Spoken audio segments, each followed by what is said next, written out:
God's got it. God's got it. I remember when I gave my life to Jesus, and it was probably my 30th time. And I'm saying this because you may be thinking, wait, you gave your life to Jesus, meaning you got saved the 30th time? No, I believe that surrender takes stages. There's stages to surrender. You know, like you get to the altar, you're like, Jesus, come into my life. And then, Jesus come into my life, snot bubbles, the whole thing. God, you can have my life. I surrender it all to you. And then you leave that space and then you start navigating to what surrender actually looks like. And you start realizing, well, I surrender this, but not that. And then you have to then learn as you navigate through life that there are levels to surrender. Some of us surrender the things we're comfortable with surrendering. But I won't surrender my family. I'm not going to surrender my job. I won't surrender my career or my finances or whatever it may be. And so surrender takes stages. For me, it took a lot of stages. So I say I've given my life and surrendered my life to Jesus. I've done it a good amount of times. One place in my life that I had to surrender to Jesus was in my finances.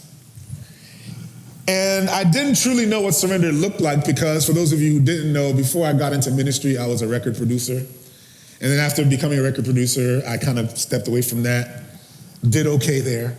I became a professor. I was a professor at the University of Miami for 9 years, and then I was a professor at FAU, Florida Atlantic University. Anybody from South Florida? Where the real Christians at? Where y'all at? No, I'm just kidding. But I taught at UM for 9 years, and then I taught at FAU for 6 years. It was crazy. I taught for 15 years, man. And I remember up until that point, I basically had control over my life, control over everything, control over my finances, I was pretty set. Life was good. I had it. It's all right. And then, of course, God was like, hey, Isaac, I'm calling you into ministry. And of course, there was another level of surrender. I was good. I was following Jesus because, I had kind of started following Jesus after I left the hip hop scene because it's crazy. Don't ask me anything about the other guys that we will not name, who I did work with, but we will not name him right now. And no, I didn't go to any of his parties.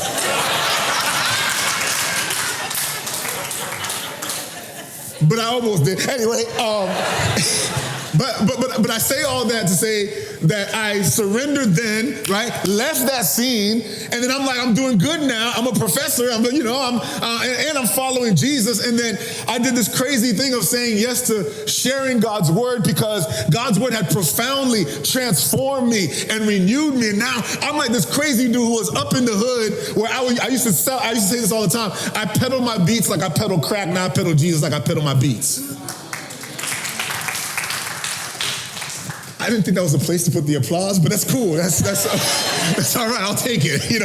But here's the thing, right? Is I'm out there, and then my father's like, "Hey, why don't you do a Bible study?" And I'm like, "Why? I don't know anything. I can't be a preacher. I'm not a preacher." And of course, that became something. And then all of a sudden, there's people like coming and giving their lives to Jesus, and all of a sudden my life is like turning upside down. And I'm like, man, it was so comfortable when I had my cushy job and I had all this other, I was a consultant, I was a professor, everything was great. I was living in downtown, we balling out. My wife balling. All right, my wife, where's she at? No, she's doing kids right now. Balling, okay? She was in pharmaceutical sales. She was like a really good drug dealer. And the thing is that we were doing great. And then I was like, hey, babe, I think God is calling me into full-time ministry. And she's like, okay, I love it. I believed it for you. I'm like, babe, so we got to make plans. Like, we got to adjust. So the adjustment will be this. I'm going to quit, and you're going to be my sugar mama while I do all of this, because you can take care of me. She was like, bet, let's do it. We had the plans. We had it all figured out. I quit my job, walked out of there. I'm like, oh, we gonna reach people for Jesus, and life's gonna be good. I can still have my nice Porsche. She can have her Audi. We can live in downtown. We gonna be vibing, all the things. And then 2 days after, I quit my job. Vanessa, we're downsizing the entire department, and we are merging the company with another, and your entire floor is getting wiped out. Vanessa lost her job 2 days after I quit mine. Yeah, I'm like, okay, cool. That's no problem, babe. We got this, all right? I mean, you're doing really great. She's like, don't worry about it, babe. I got this. I got connections. I got another job. I'm good. Don't worry about it. In like a week, we'll be fine. I'm like, all right, babe. We good. And then she gets sick. The bad sick.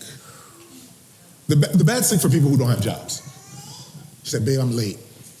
I'm like, late for what? you like Tommy, you ain't got no job. What you late for? You ain't got no appointments. And so I'm like, okay, babe, what you mean? She's like, I'm late. Like that kind of late. I was like, oh, no, because you got to work. And so if you're late, you can't get a job, And she's like, I think we should take a test. I was like, babe, and of course she took the test, and we have our blessing, Izzy, who, so now my wife's pregnant, can't get a job. My Audi, or her Audi, caught on fire. Total loss. My truck was gone because I was like, we're going to downsize, so I'm going to get the hoopty, and that car got stolen. I had all of our equipment that, I used to do all my work with. I had it in the back of the car that was stolen. And we were, now with all the new developments, we decided, let's downsize, because our lease is about to end. Let's just cut this off now, because we don't know what's going to happen next. We went to go move to our new location, only to find out the landlord was like, hey, we have somebody else who's got a better deal for us. So come get your deposit money and figure your life out. I'm like, who's going to put us on a lease without a job? So in a matter of 2 weeks, we were homeless, jobless, with a pregnant wife. And we were homeless for 9 more months with no car. I remember around that time, my boys who were with Ellison, who he was just living in a pack and play wherever we can go to put him in. And here I am, angry at God, upset at God. God, you told me to do this. God, why would you let this and allow this to happen to me? God, what you doing, God? Of course, I still got bills to pay, so you know what I was doing? I was working overnight at malls, changing light bulbs. And I mean, one night I'm up there, because you busted, your knees it gets tough. All right, it's like 8 floors up there. And I remember being up there, I'm like, God, what am I doing? I got 2 master's degrees, 3 bachelor's degrees, a PhD, and I'm over here changing light bulbs. And then I get a call from my director over at UM, and he says, hey, Isaac, can we have lunch? And I was like, you want to have lunch?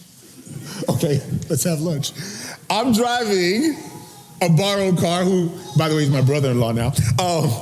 I took his car, borrowed his car, on my way to UM, and all I can think to myself is, all I got to do is beg. I just beg him, be like, yo, I was crazy. I lost my mind. I didn't know what I was doing. It's just bad week. Bad food, I don't know. Whatever it is, I need to get my job back.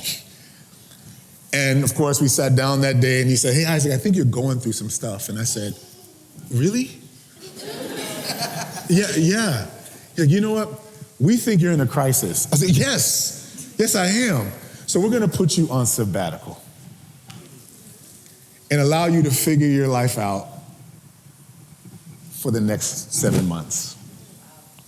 I was like, so does that mean I got insurance for her? Because I was been wondering, how we go do the baby thing because my wife's pregnant. Oh, she is. Yeah, you'll keep your insurance. You keep your. I said, well, thank the Lord. Now, you would have thought the answer would have been solved there. However, it was 9 months, and then 9 more, and then 9 more. For 4 years, my wife and I were like Tommy. We ain't got no job. I remember preaching at conferences with thousands of people in the room and staying late because I knew I had to take the bus to get back home. And I remember around that time, God was refining me, molding me, shaping me to really learn what it truly looked like to live a life of dependence on him. I remember by year 2, we blew our entire savings. We blew through our 401k, our 403b, our IRA, our Roth IRA. We maxed it all out. We were done. And I remember getting that notice. You got 3 days to pay the rent. And I remember staring at it and going, so the way my account's set up, I got to go from the checking to the savings to the, and then to the other one, and it looks like nothing's connecting anymore. And I remember going to Vanessa and saying, babe, not only do we not have a job, we ain't got money. I said, what you mean we ain't got money? I said, we ain't got money. We're done. This is it. We maxed out. He said, what's next? I said, I don't know. But I'm freaking out right now. The fear and the trepidation that overtook me that week. And I remember the red letter. You know, anybody who's been through the struggle, you know the first letter is not really real. You know, it's like, yo, pay your bill. The red letter, though, the red letter is when you go, oh, snap. They can show up anytime now with a sheriff's deputy and pull us up out of there. And I remember the red letter coming in, and I remember I was working, changing light bulbs, trying to do what I needed to do. I'm trying to scrounge up as much money as I can to pay the rent. I am frustrated. I am angry. I am bitter. I'm mad at God. God, I was doing great before you called me. God, everything was going well before you called me. Now look what you've done. This is all God's fault, right? At this point, right? And I remember, I'm like, babe, we're short $500. I don't know what to do. I got till tomorrow. I got this lady banging on my door, the super, the manager. It looks like, babe, like we're literally going to be back out on the street again. I don't know what to do. This is in year 3. And I went to the post office that day, and I opened the door, and I opened an envelope, which was written out to me, and there was a check for $500. And it was an organization that I'd never heard of before. And they just said, we were praying, and the Lord was telling us to bless a pastor. We went on Facebook, and we were just looking through, and we just saw your name. We're like, oh, that's the one. Let's find his address. I had a P.O. box on one of my accounts. They're like, we just sent it in hopes that you would receive it. I remember taking that envelope, screenshotting it, sending it to Vanessa. And I remember in that moment, I told Vanessa, God's got us. It was in that moment that I realized, babe, God's got us. We're going to be okay. Up until this point, I've been trying to do it on my own. I've been trying to figure out how to pay the bills. I've been trying to pull from here, from there. But at no point in time did I ever sit back and go, Lord, can you help me today? For 3 years, I'm preaching, I'm fighting, I'm wrestling, I'm doing all the things. I'm like, I'm hustling, I'm trying to make it work. I'm tired, I'm exhausted, I'm burnt out. I don't know what to do next. I'm stressed. I got kids I got to feed. I got diapers because now there's this one that just showed up. And Lord, help me with that one. And I'm like, oh, Lord, what am I going to do? I was a great dad in that season. I ain't got no job. So we were just catching buses. And I'm like, what am I going to do? I don't know. And then God's like, have you ever consulted me? about what you need today?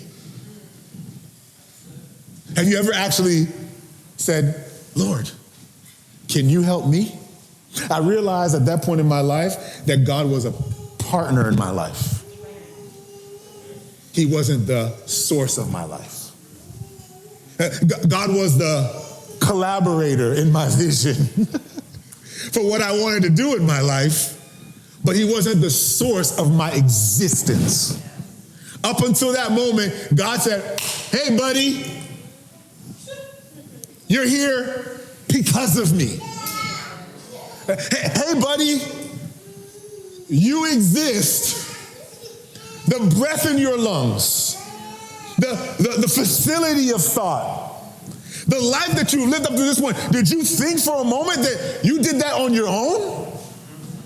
You thought you got here out of your own power and your own capacity and your own volition?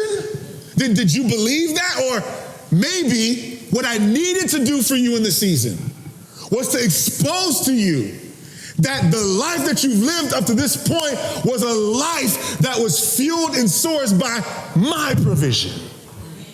It was in that moment that God began to reorient my thinking, to realize, hold on a second, I'm here because of the grace and the provision of God. And I say that to you because, again, I had to share the story because here's the reality. I learned from that moment I was surrendering every day and every day and every day. And at some point, and this is not because I'm better than anyone. It's not because I'm whatever. It's because God broke me. And he broke me to the point where I stopped worrying about tomorrow. I remember we didn't have any money. Last story, and then I'm going to get to the point of this text. I remember,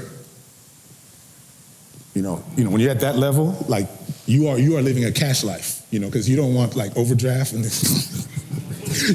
just put the debit card away, like I don't want to touch no credit cards, I don't want to touch no debit card. If I got cash, I'm gonna hold it. And so I would leave the house with my monthly bus pass to go sit at a Dunkin' Donuts and pray and read and dream about what God would do next. And I remember there were times I'd walk a few blocks, and every few blocks I'd walk, I would run into someone. And that person would come up to me and say, hey man, can I borrow $3? I used to be like, I don't even know you. 1, 2, 3 is a very specific number. Like, what are you trying to get? Like 3 McDoubles? It was a very specific number. And I remember around that time, I would have exactly the amount in my pocket as the person who was asking for it. And it became a regular exercise of mine to the point where by like middle of the month, I would, it's crazy, someone would come up to me every time and give me a specific, then that was $2, then that was $1, one time it was $7, and every time they would say, hey man, you got $6? I'd be like, yes I do. I know I do because you asked me for it. And I had a friend of mine who walked with me one day, and we were at right outside at my Dunkin' Donuts, and there's the Char Hut. And I remember sitting there, and we're talking, and a lady walks up to me and goes, hey, I'd love to get a burger. Do you have $5? And I said, yes, I do. I looked in, I had $3, and that's all I had. And I gave it to her. I said, wait right here. I got $5. I got $5 on. I don't know, just squirrel. And so I started digging through my bag, started pulling quarters. I took everything I had. It was $5. I was walking down Oakland Park, one of the larger streets, and a lady stopped in the middle of the road in a red Toyota Corolla. I'll never forget it. Right in the middle of the road. This is like a 5-lane in the section that we were in, right when you're about to get on 995. And I'm walking with who is now my brother-in-law. Man, I got stories with him. Anyway, that's another conversation for another day. And she just stopped. She says, hey man, there's just something great about you. Do you have $4? And I'm like, yep, hold up.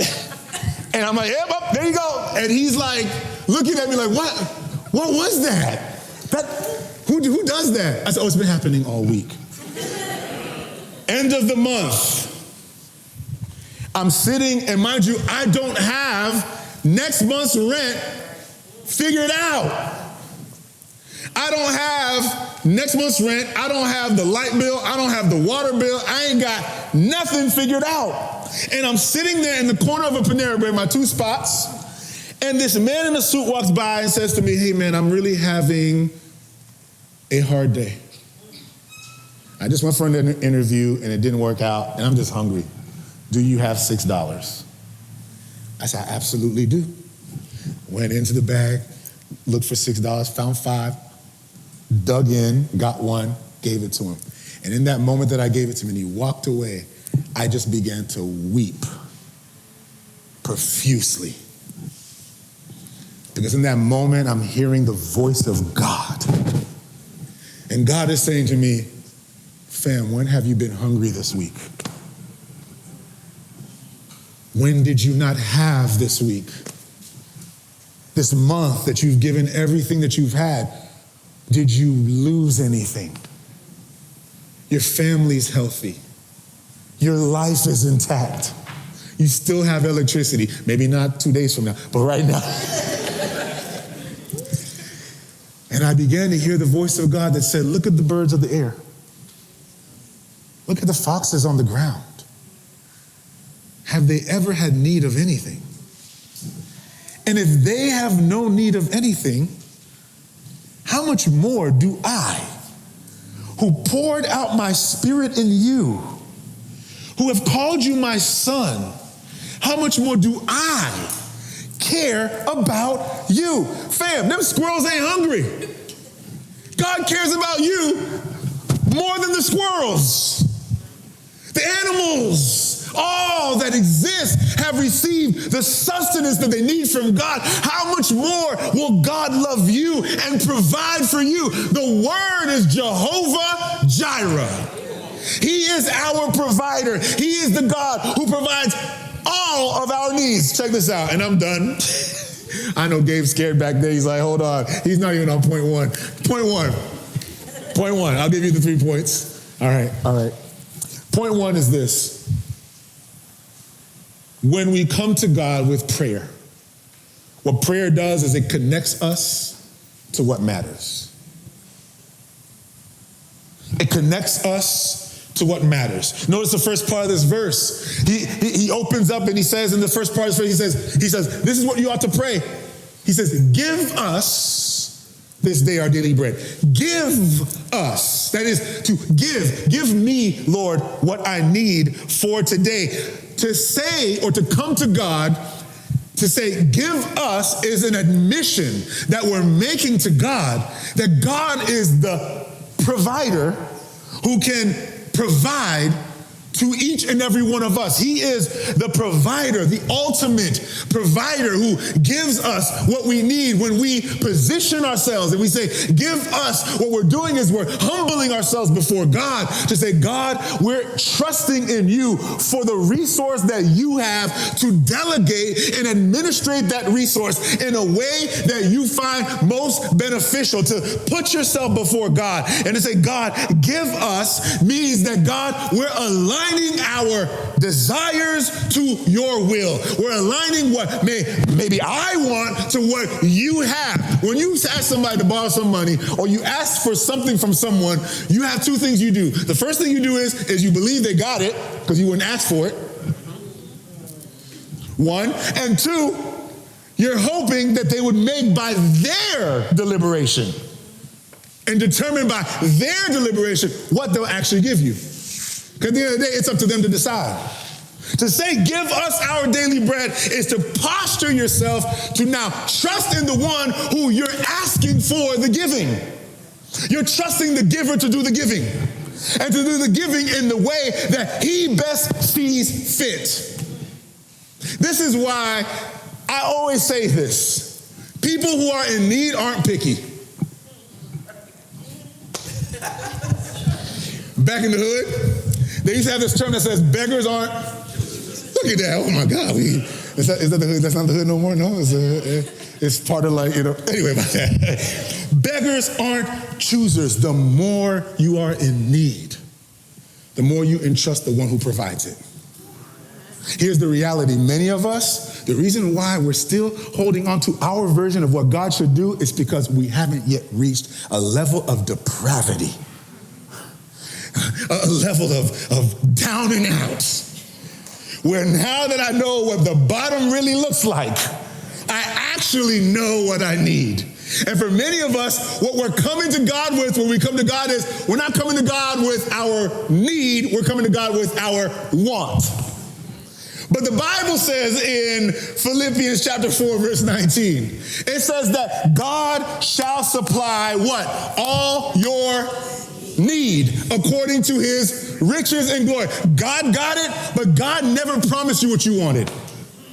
He didn't promise your wants, he promises your needs. So when God says no, you may think like you need it, but God knows better in his wisdom. Right now, I got a daughter who thinks she needs everything. I need this Peppa Pig toy now. And I'm like, no, you don't. Yes, I do, Dad. And she will lose her mind because she did not get her Peppa Pig toy. And then guess what happens like 2 hours later? Ice cream. Because in my wisdom, I know I already bought you 3 of them and the dog done chewed 2 and you're not lamenting the 2 that the dog chewed. You never needed that. And there are many of us today where we're sitting there crying to God for the things that we have not received. And God's like, hey fam, hey, hello. In my wisdom that goes way beyond yours, in my ways that go beyond your ways, and my thoughts that go beyond your thoughts, fam, I know what you need and I know when you need it. So trust me when I say to you, no. My God shall supply all my needs according to his riches and glory. God does not give you what you want. God gives you what you need. Second point is this. He says, give us, notice what he says, this day our daily bread. Give us this day. How many of us praying for the future things?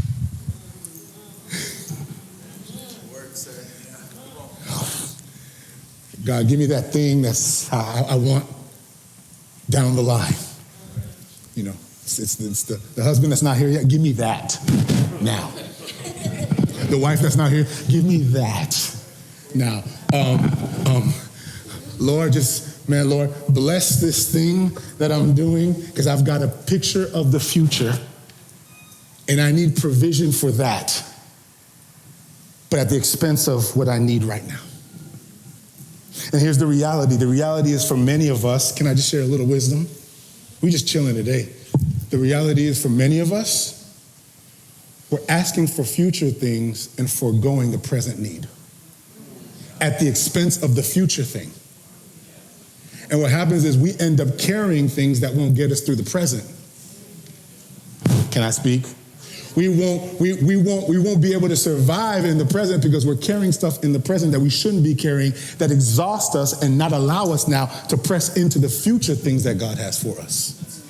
And so for many of us, we're asking for stuff we actually can't handle. And it's not to say God doesn't have it for you.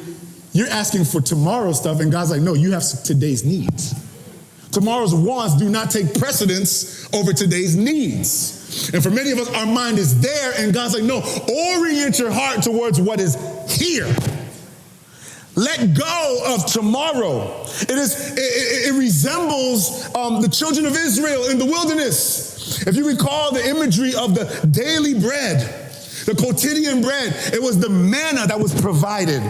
And this manna was provided to the children of Israel. God said, I'm going to give you just enough bread for today. I'm going to give you what you need for today. It's in Exodus chapter 16, verse 4. He says this, then the Lord said to Moses, behold, I will rain bread from heaven to you, and the people shall go out and gather. Notice what it says, a certain quota every day. He's saying, I'm going to pour out a blessing over you that gives you just what you need today. And just trust that what I gave you today is enough for tomorrow. And then tomorrow, trust that I'm going to give it to you again. And trust that I'll give it to you again. And trust that I'll give it to you again. You see, he says this. Notice what he says. He says, and the people shall go out and gather a certain quota every day. Why? So that I may test them. Woo! Fam, there's somebody like, man, God, if you could just give me a little bit of margin. God's like, you don't have the faith for margin. So I'm going to test you in this season and give you just enough for today so your heart can be grounded and focused on what God is doing right now.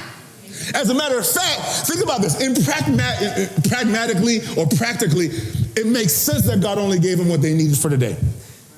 These were nomadic people who would get up and move from place to place. Imagine if they had 3 weeks of stuff. They couldn't move to the promised land carrying 3 weeks of food. They couldn't move to the next place that God has for them, carrying 4 months of food. But we're so focused on the future, we will paralyze our present at the expense of a potential future that we have written for ourselves. And so he says, I'm doing it to test you. What? First, to depend on me. Here's the thing, right? And this is why I say, man, the Lord has liberated me from this. And it's not because I'm any better than anybody. It's because, man, I've been crushed. There's this one thing I can say, I am Paul. On this one, I'm not Paul on a lot of stuff. I'm still working some stuff out. Paul's like way ahead of me on some stuff. On this one, I know what it's like to have a lot. And I know what it's like to have a little bit. And now I got a little bit more. And I can tell you right now, I fear not for tomorrow. Because I saw what God did with nothing. And if I am standing right here today, it is not because of anything that I've done, but because of the grace of God on my life. Is there anybody with a testimony to say, I've hit rock bottom?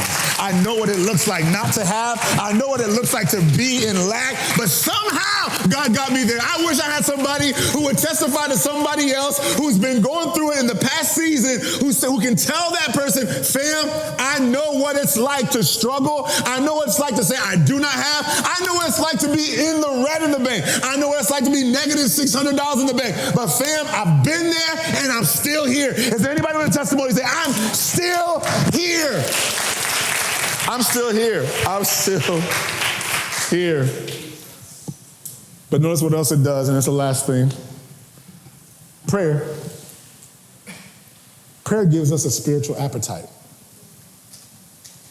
You see, when we pray, notice what he says. He says, give us this day our daily bread. That word daily there in the scriptures, epuisius, golly. That word epuisius, that word daily, is not daily as we think, like every day. It's actually the word that's just enough for today. Better translated, God, give me just enough bread for today. How many of us are willing to make that our prayer? No, God, I need to have, 6 months savings. I need to have this. It's not to say we shouldn't steward our resources. That's not what I'm saying. I'm saying, are we living lives continually dependent on God? If there's anything anyone in this room should fear, you should fear the moment where you feel like you got it on your own. That's right. That's right. Because the true blessedness of life happens when we go, God, how are you going to do this? God, I don't have tomorrow figured out. God, I'm out of gas. God, I'm out of energy. There are those of us who are financially well, but spiritually empty. There are those of us who may be spiritually full, but financially empty. There are those of us that are experiencing a level of emptiness. And what if I told you today that there's a blessedness in that? Because what did Jesus say? He said, blessed are the poor in spirit. Why? Because that's when you get to see God. And I truly believe this, that in the midst of your poverty, whatever it looks like, God can manifest his power. In the midst of your lack, God can move. In the midst of, man, God, I feel like I ain't got it, family. This is where God shows up.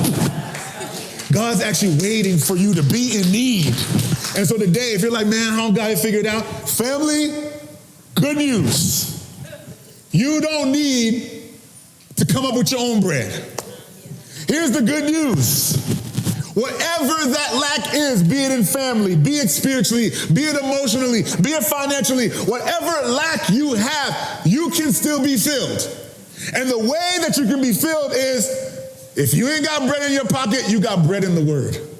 Because Jesus Christ is the bread of life. He says this, and I'm closing with it. He says this. He says in John chapter 6, verse 35, and Jesus said to them, for those of you who are hungry, for those of you who are yearning, for those of you who are like, Pastor, I'm going through the season that you're going through. For those of you that go, I know what that feels like, and I'm going through it right now, be it physically, be it emotionally, be it relationally, whatever it is. I came to tell you, this is what Jesus said. That hunger that you have, he says, I am the bread of life. He didn't say, I'm the bread of your pocket. He didn't say, I'm the bread in my pocket. I'm not just the bread for your relationship. I am the bread for all of life. For every part of your life. I'm the bread for everything that you need. As a matter of fact, if you have Jesus, you do not need anything.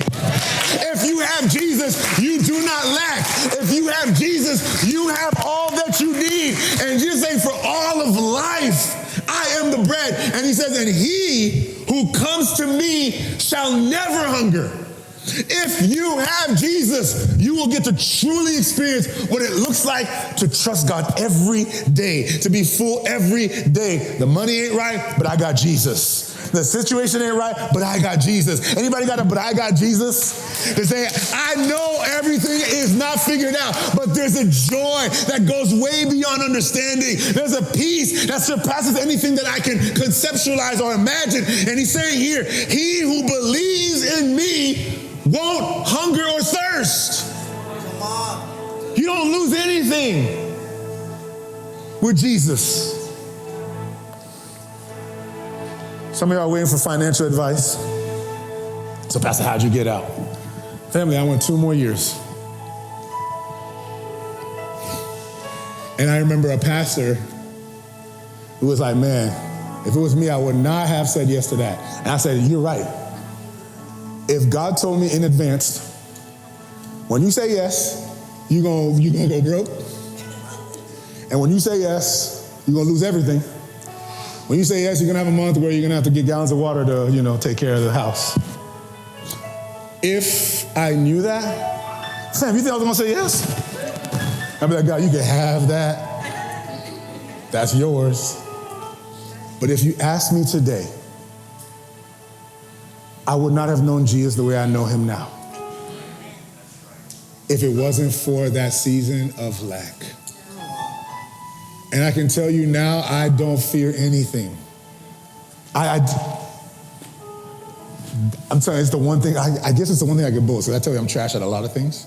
This is the one thing, man, people are like, Pastor, how'd you do it? Fam, I did 2 years with $2 in the bank. And I'm here. And now with where I'm at, are you afraid? I'm not afraid of having less. I'm not afraid of losing anything. You want to know why? I got Jesus. That's right. Because I know what it looks like to be at the bottom and to receive it all. And for those of you who are in here today, I invite you to live a life of that kind of dependency. To say, maybe this is another level of surrender for you.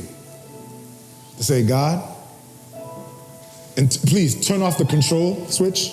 Let go, let God. Go back to that one. It's on the app. Text app to 844-314-7766. I'm sorry. Just threw that in there. Go catch that other one. Maybe it's control.